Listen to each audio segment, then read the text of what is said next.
পরিযায়ী পাখির ডানায় চেপে শীত আসে আমাদের দেশে। ঘন কুয়াশার চাদরে ঢেকে যায় চারিদিক। শীত যেন আমাদের দেশে উৎসব ডেকে নিয়ে আসে। ঘরে ঘরে নবান্ন উৎসব আর পিঠাপুলির আয়োজন। পৃথিবীতে অনেক দেশ আছে যেখানে শীত আসে তার ভয়ঙ্কর রূপ নিয়ে। যদি শীতলতম দেশ বা জায়গার কথা মনে করা হয় তাহলে চট করেই অ্যান্টার্কটিকার কথা মাথায় আসবে। কিন্তু সেখানে মানুষের বসবাস সচরাচর দেখা যায় না, কারণ 0 ডিগ্রি সেলসিয়াসের নিচে তাপমাত্রা নেমে গেলে মানুষের পক্ষে স্বাভাবিকভাবে টিকে থাকা কষ্টকর হয়ে পড়ে। দক্ষিণ এশীয় দেশগুলোর ক্ষেত্রে তো তাপমাত্রা 20 ডিগ্রি সেলসিয়াসের নিচে নামলেই হাড় কাঁপানো শীতের অনুভূতি হয়। তবে পৃথিবীতে এমন এক শহর আছে যেখানে শীতকালে গড় তাপমাত্রা থাকে -30 ডিগ্রি সেলসিয়াসের নিচে। জানুয়ারি মাসে সেই তাপমাত্রা কমে -50 ডিগ্রি সেলসিয়াস ছাড়িয়ে যায়। তবুও মানুষ সেখানে বসতি গড়েছে, প্রতিকূলতার সাথে প্রতিনিয়ত লড়াই করে জীবনযাপন করছে।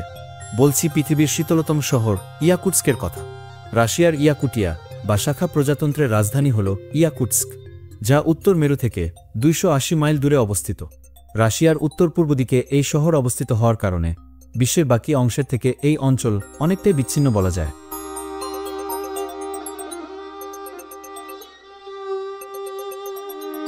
3.5 লাখেরও বেশি মানুষ বাস করে এই শীতলতম শহরে। পূর্বের সোভিয়েত ইউনিয়নে স্ট্যালিনের শাসন আমলে তার মতবাদের বিরোধিতা পোষণকারীদের নির্বাসিত করা হয়েছিল। সাইবেরিয়া ও শাখা প্রজাতন্ত্রে নির্বাসিতদেরকে গুলাগ ক্যাম্পে রাখা হয়েছিল। ফলে ইয়াকুটস্ককে নির্বাসিতদের শহরও বলা হয়ে থাকে। ইয়াকুটস্ককে বলা হয় বরফের নরক। এখানকার পানির পাইপগুলো মাটির উপরে স্থাপন করা হয়, কারণ এই শহরের মাটির নিচে 100 ফুট পর্যন্ত পুরোটাই বরফে ঘেরা। এমনকি শহরের নদীগুলো জমে বরফ হয়ে গিয়েছে। শহরের বাড়ি ও অন্যান্য ভবনের আকৃতি অন্যান্য স্থানের তুলনায় কিছুটা ভিন্ন। মাটির নিচেও বরফ থাকার কারণে বাড়িগুলো বরফের উপরেই নির্মাণ করা হয়। ফলে 10 বছর বা তার চেয়ে বেশি পুরনো বাড়িগুলো বরফের তারতম্যের কারণে একদিকে ঝুঁকে পড়ে।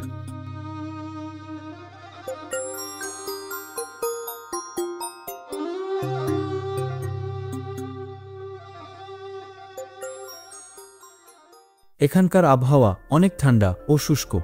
বাইরে উন্মুক্ত অবস্থায় কোনো কিছু রাখলেই তা স্বল্প সময়ের মধ্যেই জমে যায়। যেমন কলা বাইরে রাখলে তা কয়েক মিনিটের মধ্যে হাতুড়ির মতো ভারী ও শক্ত হয়ে যায়। বাইরে কিছু খেতে বসলে কয়েক মিনিটের মধ্যে সেই খাবার পাথরের মতো কঠিন হয়ে পড়ে। আবার 100 ডিগ্রি সেলসিয়াসের ফুটন্ত গরম পানি বাইরে ছুঁড়ে মারলে তা মুহূর্তের মধ্যে ক্ষুদ্র ক্ষুদ্র বরফকণাতে পরিণত হয়। কাপড় বা তোয়ালে বাইরে নেড়ে রাখলে তা কাঠের মতো শক্ত হয়ে যায়।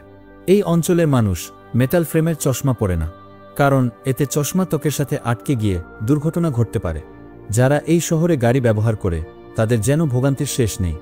গাড়ি সচল রাখতে হলে গাড়ির ইঞ্জিন সারাক্ষণ চালিয়ে রাখতে হয়, না হলে বন্ধ করে রাখলে অল্প সময়ের মধ্যে এর ইঞ্জিনের তেল জমে বরফ হয়ে যায় ও গাড়ির ওপরেও বরফের স্তর জমতে শুরু করে। বিত্তবানেরা অনেকেই হিটার গ্যারেজ ব্যবহার করেন গাড়ি সচল রাখার জন্য, তবে তা ব্যয়বহুল হওয়ার কারণে বেশিরভাগ মানুষই সারাক্ষণ ইঞ্জিন চালু করে রাখে।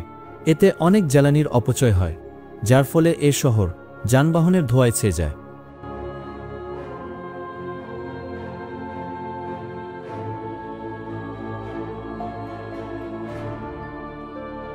প্রতিটি গাড়িতে 2 স্তরে কাঁচ লাগানো হয়। প্রথম কাঁচ গাড়ির ভেতর ঠান্ডা বাতাস যেন না ঢুকতে পারে, আর দ্বিতীয় কাঁচ ব্যবহার করা হয় গাড়ির ভেতর গরম রাখার জন্য।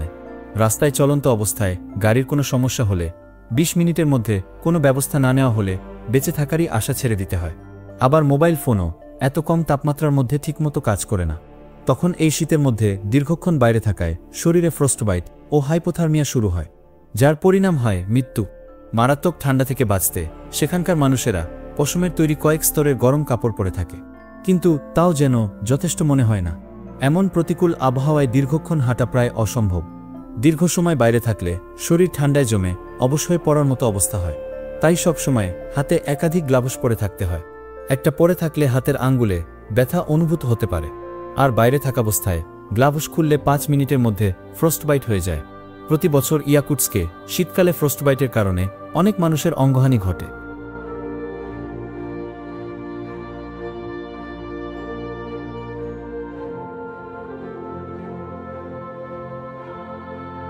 তাই ফ্রস্টবাইট থেকে বাঁচতে স্থানীয়রা কিছুক্ষণ হাঁটার পর কোনো দোকান বা ব্যাংকে ঢুকে বিশ্রাম নেয়। এরপর শরীর খানিকটা গরম হলে পুনরায় হাঁটা শুরু করে। এ শহরের দোকান, অফিস সহ সবখানেই 3টি আলাদা প্রবেশদ্বার থাকে, যেন ভেতরে ঠান্ডা বাতাস না আসে।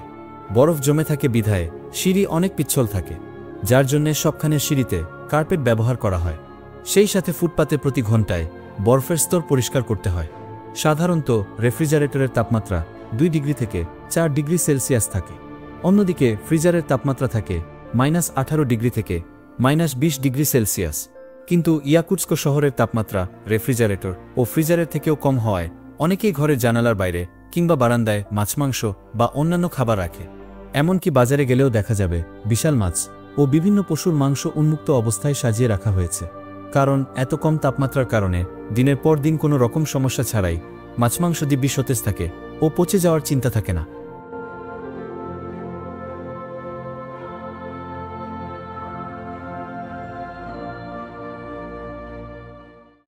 জুন, জুলাই ও আগস্ট এই 3 মাস ইয়াকুটস্কে গ্রীষ্মকাল থাকে। তখন তাপমাত্রা -10 ডিগ্রি থেকে -25 ডিগ্রি সেলসিয়াসের মধ্যে থাকে। যেখানে সূর্য বছরের বাকি 8-9 মাস বড়জোর টেনেটুনে 5-6 ঘন্টার মতো থাকে, সেখানে এই 3 মাসে 20 ঘন্টায়ও সূর্য অস্ত যায় না। কিন্তু তখনও মাটির নিচের বরফ পুরোপুরি গলে না। এখন প্রশ্ন জাগতে পারে, এই শহরের মানুষ কবর দেয় কিভাবে? 2-3 দিন ধরে কয়লা দিয়ে কবরের জন্য নির্দিষ্ট জায়গাটি পোড়ানো হয়। এতে সেখানকার বরফ গলে যায়। বরফ সরানোর পর 6-7 ফুট খননের পর মৃতকে কবর দেওয়া হয়। বরফে আচ্ছাদিত থাকার কারণে শত শত বছর আগের মৃতদেহ অক্ষত অবস্থায় এখনও পাওয়া যাবে। প্রতি বছর এই শহরে প্রায় 2000-এর মতো পর্যটক আসে, যদিও বেশিরভাগই ব্যবসায়িক কাজের জন্য আসে। হীরা, খনিজ সম্পদ ও প্রাকৃতিক গ্যাসের সহজলভ্যতার কারণে এখানে বৈদেশিক ব্যবসা বাণিজ্য বেশ সক্রিয়।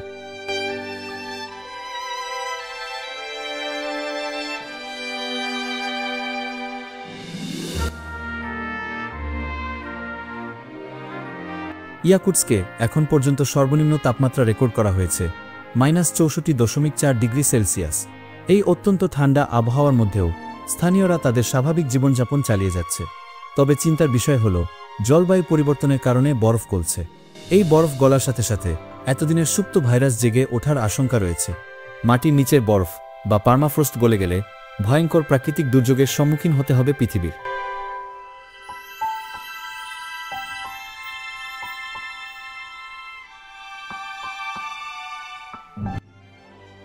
ইয়াকুটস্ক আমাদের মনে করিয়ে দেয় প্রকৃতি কত শক্তিশালী। এই শহরের গল্প শুধু ঠান্ডার গল্প নয়, এটি মানুষের অদম্য ইচ্ছাশক্তি এবং প্রকৃতির সাথে সহাবস্থানের গল্প। এটি এমন এক অভিজ্ঞতা যা আপনাকে চিরদিনের জন্য বদলে দেবে। যদি এই ভিডিও আপনার ভালো লেগে থাকে তাহলে লাইক বাটনে ক্লিক করুন, কমেন্ট করে আপনার মতামত জানান এবং চ্যানেলটি সাবস্ক্রাইব করুন। আরও এমন অসাধারণ ভিডিও দেখতে আমাদের সাথেই থাকুন।